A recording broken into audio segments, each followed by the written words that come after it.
அம்முவை பார்த்தோன்னே காவேரிக்கு ரொம்ப மனசு கஷ்டமாகுது. பாவம் அம்மு, அவங்க அம்மா இல்லைன்னு ஃபீல் பண்ணுவாள்ல. எல்லாரும் வந்து அவள் அம்மாவோட கலந்துப்பாங்க. ஆனால் அவளுக்கு மட்டும் அம்மா இல்லை. அவளுக்கு எவ்வளோ கஷ்டமாக இருக்கும் அப்படின்னு சொல்லிட்டு மனசு வருத்தப்படுறாங்க. உடனே அம்முக்கிட்ட போய் பேசுகிறாங்க. அம்மு அப்படின்னு சொல்லிட்டு சொல்லுங்கள் மிஸ் அப்படின்னோடனே, என்னடா ரொம்ப சேடாக இருக்கியா அப்படின்னு கேட்டோன்னே, ஆமாம் மிஸ் அப்படின்றாங்க. எல்லாரும் அம்மாவோட கலந்துக்கிறாங்க, நீ கலந்துக்க முடியலன்னு கஷ்டமாக இருக்கா அப்படின்றாங்க. அதை கேட்டுட்டு குழந்தை வந்து அமைதியாக இருக்கா.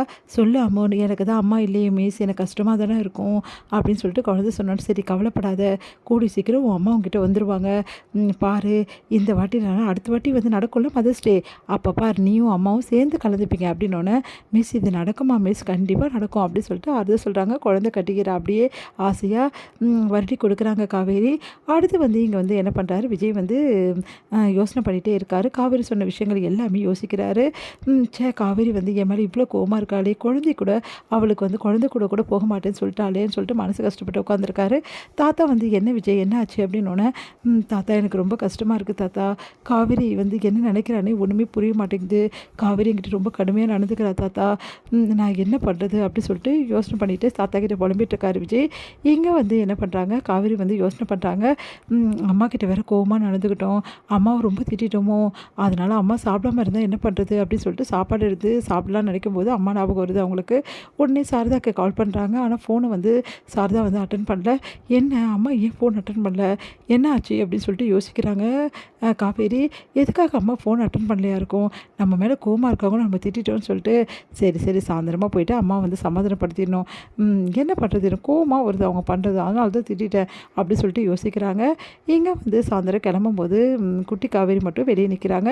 அவங்க அப்பா வர்றதுக்காக வெயிட் பண்ணிகிட்ருக்காங்க. உடனே காவேரி கிட்ட போயிட்டு குட்டி காவேரி கிட்ட போயிட்டு, காவேரி வந்து என்ன உன்னோட அப்பா வரலையா அப்படின்னு சொல்லிட்டு கேட்குறாங்க. இல்லை மிஸ், அப்பா வரல, நான் பார்த்துக்கிறேன் மிஸ், நீங்கள் போங்க அப்படின்னோட, பரவாயில்ல உன் அப்பா வரட்டும், நான் வந்தோடனே போகிறேன்னு சந்தோஷம் தாங்க முடியல நம்ம அம்முக்கு. மிஸ் நிஜமாகவே என் கூட இருக்க போகிறீங்களா, ஆமாம் அப்படின்றாங்க. சந்தோஷம் தாங்கலை. பார்த்தா வந்து விஜய் வராரு. ஏன்ப்பா லேட்டாக வந்தீங்கன்னொன்னே, நான் வந்துட்டேன்டா, கொஞ்ச நேரம் லாஸ்ட்டில் வந்து வரும்போது கொஞ்சம் வந்து வண்டி ஒன்று நடுவில் வந்துடுச்சுடா அப்படி சொல்லிட்டு இருக்காரு. திரும்பி பார்க்குறாரு. பார்த்தா காவேரி நிற்கிறாங்க.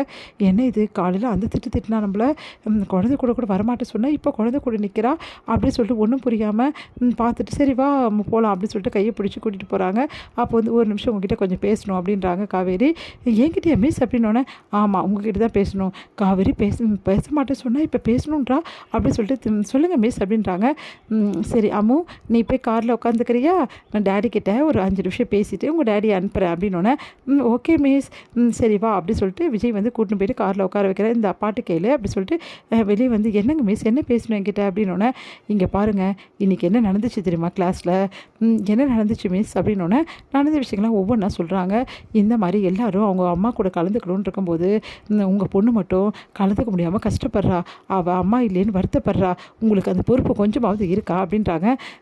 இப்போ என்ன பண்ணுன்றீங்க, அவள் அம்மா இல்லாமல் இருந்ததுக்கு நான் எப்படி பொறுப்பாக முடியும், அது இல்லைங்க, அவளுக்கு ஒரு அம்மா கொண்டு வரணும்னு உங்களுக்காக தோணுதா, எப்படி கொண்டு வருது, அதான் நீ ஒத்துக்கவே மாட்டேங்கிறியே, இப்போ வரைக்கும் எங்களை எரிஞ்சு விழற அப்படி சொல்லிட்டு மனசில் என்ன யோசிக்கிறீங்க அப்படின்னோடனே, இங்கே பாருங்கள், உங்களுக்கு ஒரு பொண்ணு பார்த்தோம்ல, அந்த பொண்ணு உங்களுக்கு ஓகே இருந்தால் அந்த பொண்ணு வீட்டிலேருந்து வந்து பேசுவாங்க, அது வந்து ஓகேன்னா சீக்கிரமாகவே கல்யாணம் பண்ணிக்கிங்க, அப்போ தான் அந்த குழந்தைக்கு அம்மா கிடைப்பாங்க, அப்புறம் குழந்தைக்கு நிம்மதியாக இருப்பாள்ல, அதுக்காக தான் சொல்கிறேன் அப்படின்னோடனே அப்படியே பார்த்து முறைக்கிறாரு. என்ன முறைக்கிறீங்க, நான் கரெக்டாக தானே சொல்கிறேன், ஒரு டீச்சராக நான் அவங்கள பார்த்துட்ருக்கேன், அப்போது அவள் படுற கஷ்டம் எனக்கு புரியுது, கொஞ்சம் இதை பற்றி யோசிங்க அப்படி சொல்லிட்டு போகிறாங்க. டென்ஷனாக வர்றார் விஜய்.